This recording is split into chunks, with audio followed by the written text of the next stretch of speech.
오늘은 작은 거인 빌라델비아 교회라는 제목으로 말씀을 나누고자 합니다. 몸집은 작지만 영향력이 큰 사람을 일컬어서 작은 거인이라고 합니다. 세계 역사 속에 등장하는 많은 영향력 있는 인물들을 보면요, 공교롭게도 키가 작고 덩치가 작은 경우가 많았습니다.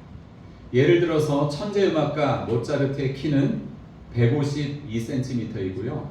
나폴레옹은 157, 중국의 지도자 등소평은 158, 독일의 철학자 칸트도 158cm였다고 합니다. 한국 사람 중에는 고려의 명장 강감찬 장군이 157cm, 조선시대 농민운동 지도자 전봉주는 150, 또 마라톤의 영웅 손기정 선수는 160cm였습니다.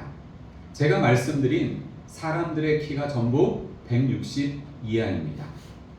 오늘날은 외모 지상주의 시대가 되어서 많은 사람들이 아름다운 외모와 큰 키를 선호하지만 사람을 외모나 키로 평가하는 것은 매우 어리석고 바람직하지 못한 현상입니다. 중요한 것은 영향력입니다. 비록 키는 작고 몸집은 작지만 주변과 사회에 얼마나 긍정적이고 선한 영향력을 끼치는 사람인가가 훨씬 더 중요하다는 것입니다. 오늘 여러분의 모습은 어떻습니까? 여러분이 몸담고 있는 그 삶의 현장에서 여러분은 그리스도인으로서 얼마만큼 긍정적이고 선한 영향력을 끼치며 살고 있습니까? 본문에 등장하는 이 빌라델비아 교회를 보면 작고 연약했지만 주님으로부터 단 한마디의 책망도 듣지 않고 칭찬만 들었습니다. 요한계시록에 나오는 소아시아 7교회 가운데 칭찬만 들은 교회는 딱 2교회입니다. 어떤 교회죠? 서머나 교회. 그리고 오늘 우리가 본문에서 살펴보고자 하는 빌라델비아 교회입니다.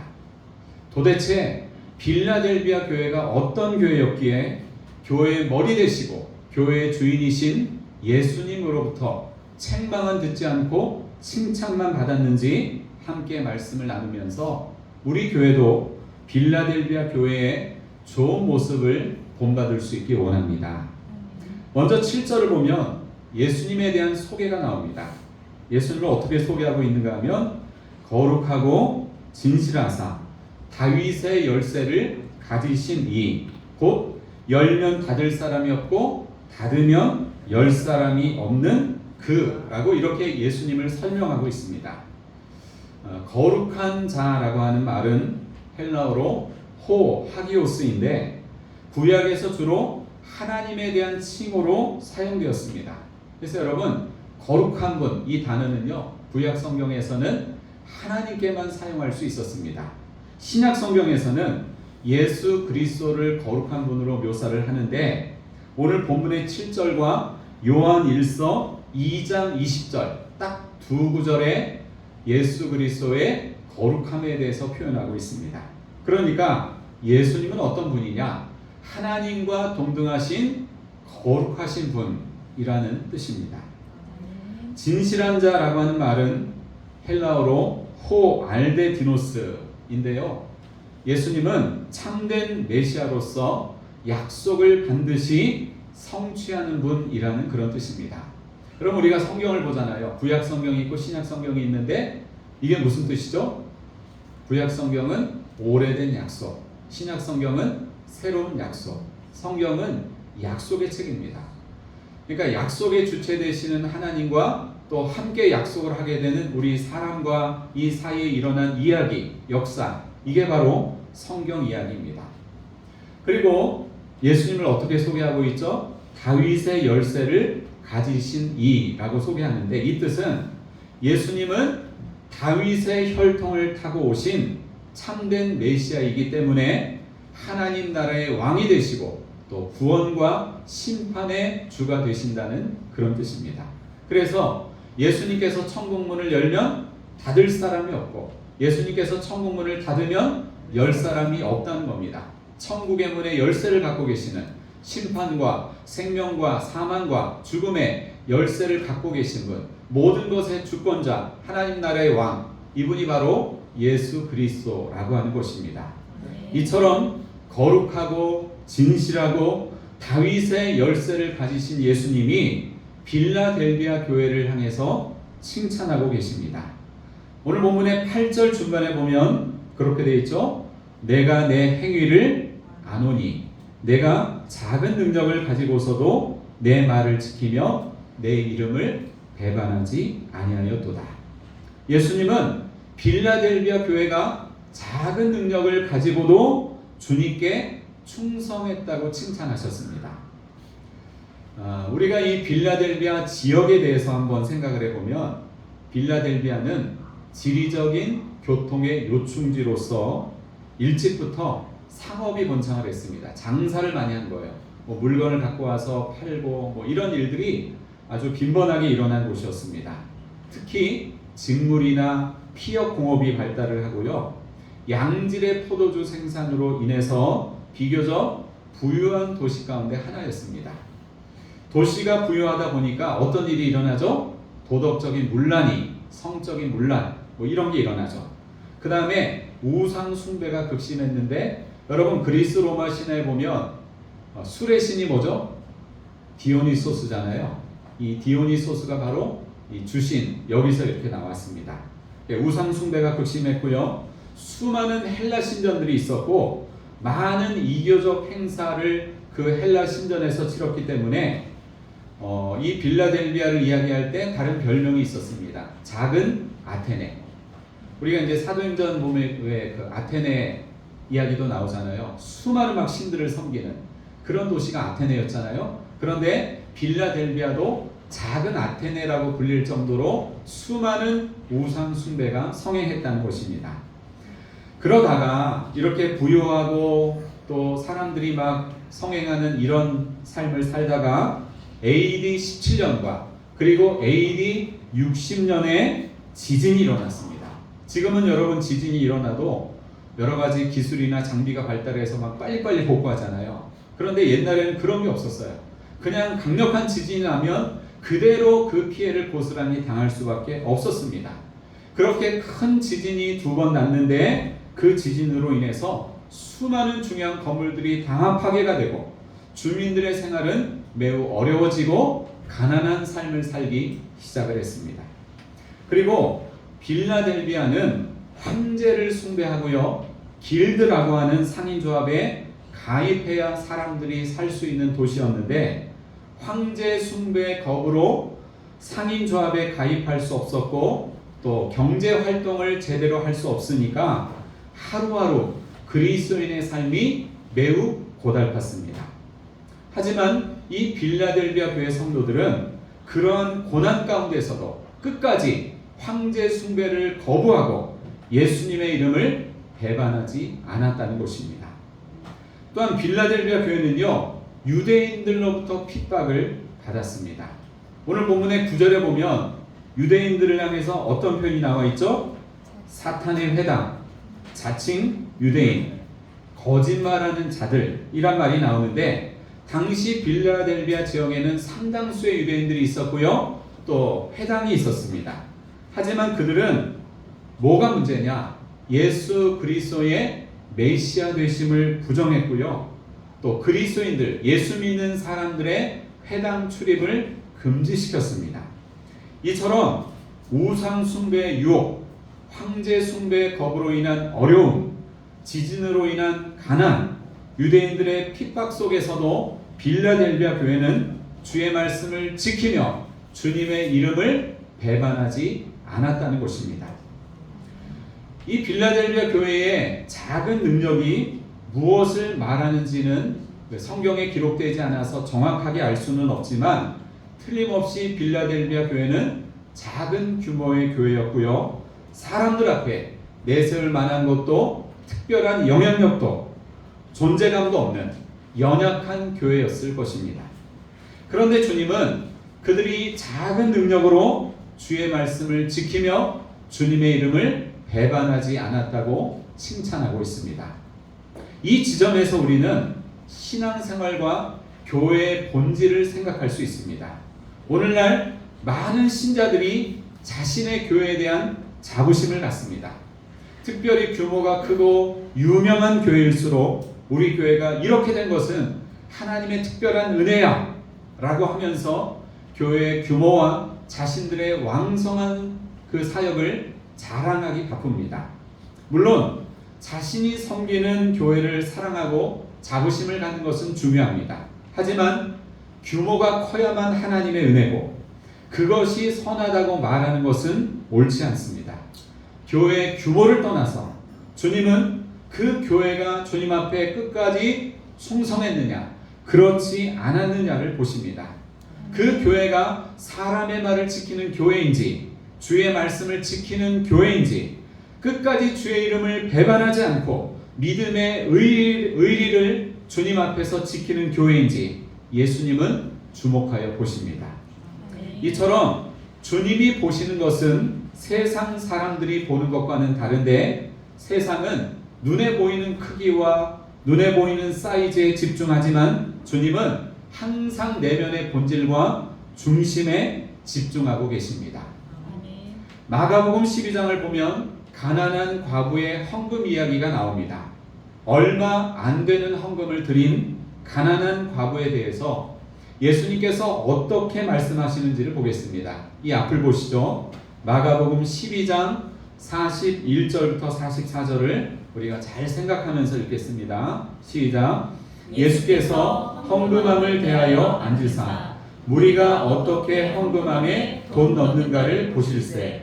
여러 부자는 많이 넣는데 한 가난한 과부는 와서 2렛돈 곧 한 고드란트를 넣는지라. 예수께서 제자들을 불러다가 이르시되 내가 진실로 너희에게 이르노니 이 가난한 과부는 헌금함에 넣는 모든 사람보다 많이 넣었도다. 그들은 다 풍족한 중에서 넣었거니와 이 과부는 그 가난한 중에서 자기의 모든 소유 곧 생활비 전부를 넣었느니라 하시니라. 아멘. 부자는 객관적으로 많은 액수의 돈으로 헌금을 드렸습니다. 하지만 가난한 과부는 얼마를 드렸어요? 2렛돈 한 고드란트. 이게 같은 단위거든요. 그러니까 오늘날로 말하면 2,000원 정도 되는 겁니다. 정확하게 말하면 1,500 몇십 원이에요. 제가 이제 어제 계산을 해봤거든요. 근데 누가 봐도 부자의 헌금은 액수가 크기 때문에 많은 도움이 되지만 가난한 과부의 헌금은 별 도움이 안 되는 아주 적은 액수였습니다. 하지만 예수님은 뭐라고 말씀하세요? 과부의 2렛돈이 헌금함에 넣은 모든 다른 사람보다 많이 넣었다라고 말씀하셨습니다.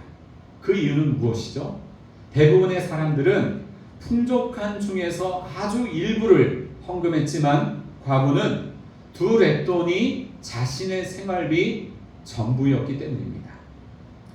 사랑하는 여러분, 주님은 외적인 교회의 규모나 사이즈보다 내면의 중심을 보는 분이십니다. 큰 능력을 가졌지만 그 교회가 주님께 충성하지 못한다면 주님의 칭찬을 받을 수 없습니다. 하지만 작은 능력을 가졌을지라도 빌라델비아 교회처럼 마음과 뜻과 온 힘을 다해서 주님께 충성한다면 주님께서 그 충성을 기뻐하시고 받으시고 칭찬하실 줄로 믿습니다. 아멘. 어려운 상황에서도 끝까지 주의 말씀을 지키며 주님의 이름을 배반하지 않는 저와 여러분이 되시기를 축원합니다. 아멘. 작은 능력으로 충성한 빌라델비아 교회를 향해서 주님이 몇 가지 약속을 주십니다. 먼저 자칭 유대인들을 무릎 꿇게 할 것이라 이런 약속을 주십니다.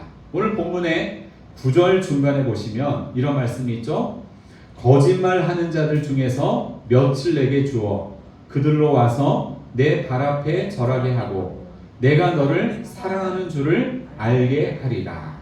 여러분, 이 빌라델비아 교회는요 대부분 유대인들이 아니라 이방인들로 구성되어 있는 교회였습니다. 그런데 이방인이지만 예수님을 믿음으로 그들이 하나님의 백성이 되었습니다. 하지만 혈통적인 유대인들은 어떤 마음이 있죠? 선민의식. 하나님은 우리만 사랑하셔. 하나님은 우리만 구원하셔. 저 이방인들을 개돼지 취급했습니다. 저들은 절대 구원받을 수 없어. 그런데 이 혈통적인 유대인들은 여호와 하나님은 믿었지만 예수님은 부인했습니다.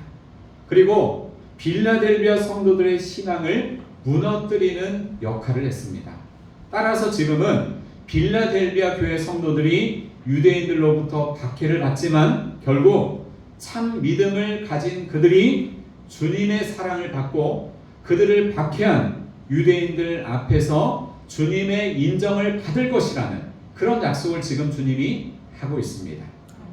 두 번째 약속은 뭔가 하면 시험의 때를 면하게 하신다는 약속입니다. 오늘 본문의 10절을 같이 읽겠습니다. 10절 시작. 내가 나의 인내 말씀을 지켰은즉 내가 또한 너를 지켜 시험의 때를 면하게 하리니 이는 장차 온 세상에 임하여 땅에 거하는 자들을 시험할 때라. 아멘. 여기서 시험의 때는 예수님 재림하실 때를 말하는데요. 예수님 재림하실 때에 믿지 않는 자들에게 임할 하나님의 심판을 말하는데 그 시험을 면하게 해 주겠다는 것입니다. 그렇습니다. 예수님께서 이 땅에 다시 오시는 재림의 때, 그 종말의 때는 믿지 않는 자에게는 심판의 때이지만 믿는 자에게는 구원의 때요, 기쁨의 때요, 감격과 환희의 때인 줄로 믿습니다. 세 번째 약속은요, 하나님 성전의 기둥이 되게 하실 것이라는 약속입니다. 12절에 보면 이기는 자는 내 하나님 성전의 기둥이 되게 하리니 이렇게 말씀하죠. 여기서 하나님 성전은 하나님께 택함받고 구원받은 모든 성도들의 공동체를 말합니다. 우리는 성전하면 이렇게 눈에 보이는 건물로서의 성전만 생각하는데 이게 본질이 아니죠. 그죠? 예수님을 믿는 내 마음이 하나님의 성전이라 그랬잖아요. 그래서 이 하나님의 성전은 모든 예수 그리스도를 믿는 자들의 공동체, 불가시적인 교회, 보이지 않는 교회 이렇게 말을 합니다. 그리고 기둥이라는 건 여러분이 잘 아시죠? 건물을 떠받치는 중추적인 요소로서 흔들리지 않는 견고함을 상징합니다. 모든 건물을 이렇게 지을 때 그 기둥이 있어야 되잖아요. 기둥 없이 그냥 대충 벽면만 지으면 언제 이게 무너질지 알 수가 없습니다. 기둥은 그 건물을 지탱하는 중추적인 요소입니다. 그래서 이것은 흔들리지 않는 견고함을 상징합니다. 특히 이 구절은요, 과거에 솔로몬이 건축한 예루살렘 성전 아시죠? 그 예루살렘 성전 현관의 두 기둥 이름이 혹시 뭔지 아세요? 야긴과 보아스입니다. 이 야긴과 보아스를 배경으로 하는데 두 기둥은 모두 안정성과 영원성을 나타내고 있습니다. 그러므로 하나님 성전의 기둥이 되게 하리라 라고 하는 이 주님의 약속은 천국에서 승리자의 지위와 신분을 영원히 보장해 준다는 그런 뜻입니다. 여러분 얼마나 감사해요. 예?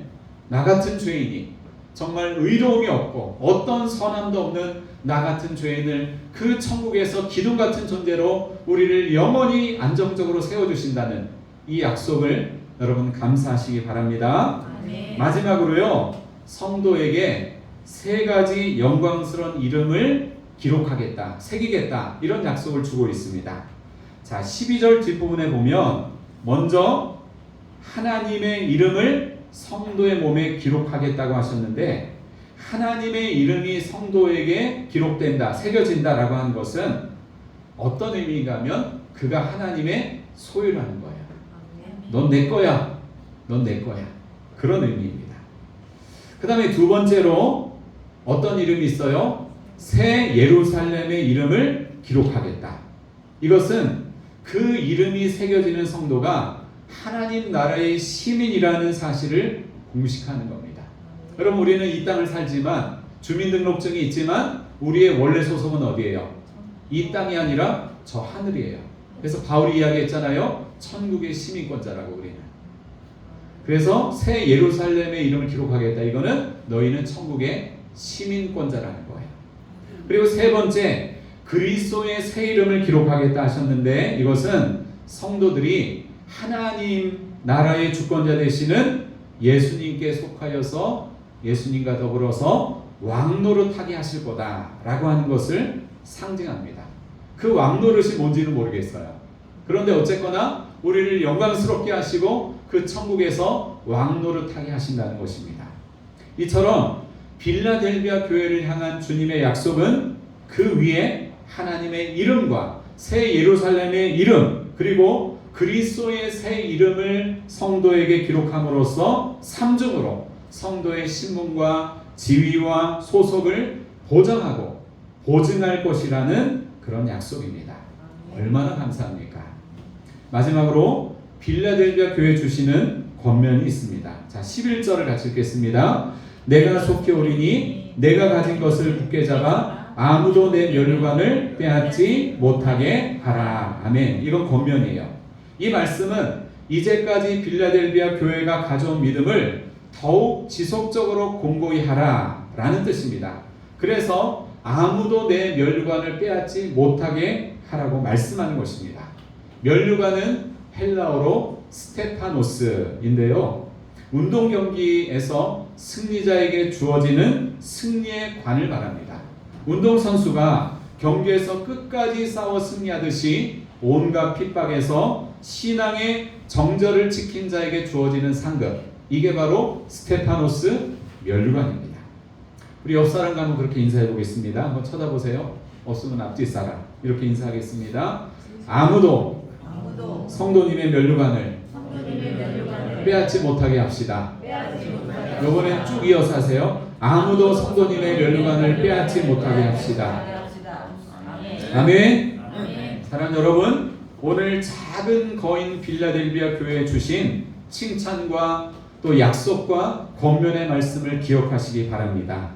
특별히 작은 능력을 가지고도 주의 말씀을 지키며 주의 이름을 배반하지 않았던 빌라델비아 교회처럼 우리도 비록 작고 연약한 교회지만 주님 앞에 서는 그날까지 주님이 우리에게 주신 것들로 다 함께 충성을 다할 수 있기를 소망합니다. 아멘. 세상에는 세 종류의 사람이 있다고 합니다. 자기 능력보다 적게 일하는 사람이 있고요, 자기 능력만큼만 일하는 사람이 있고요, 자기 능력 이상으로 일하는 사람이 있다고 합니다. 여러분이 만약 어떤 기업의 사장님이라면 어떤 사람을 채용하시겠습니까? 1번, 2번, 3번. 1번, 2번 있어요? 없죠? 3번이죠. 자기 능력 이상으로 충성하는 사람을 뽑을 것입니다. 우리가 성경의 달란트 비유를 통해서도 알 수 있듯이 우리가 몇 달란트를 받았느냐는 중요하지 않습니다. 중요한 것은 하나님께서 우리에게 얼마의 달란트를 주셨든 받은 달란트 이상으로 주와 복음을 위해서 충성하는 것입니다. 주님이 주신 그 달란트, 여러분 각자에게 주신 달란트 있잖아요. 그거 절대 썩히지 마시고 우리 모두 하나 되어서 빌라델비아 교회처럼 작은 거인 같은 교회를 함께 이루어 가시기를 주님의 이름으로 축원합니다. 기도하시겠습니다.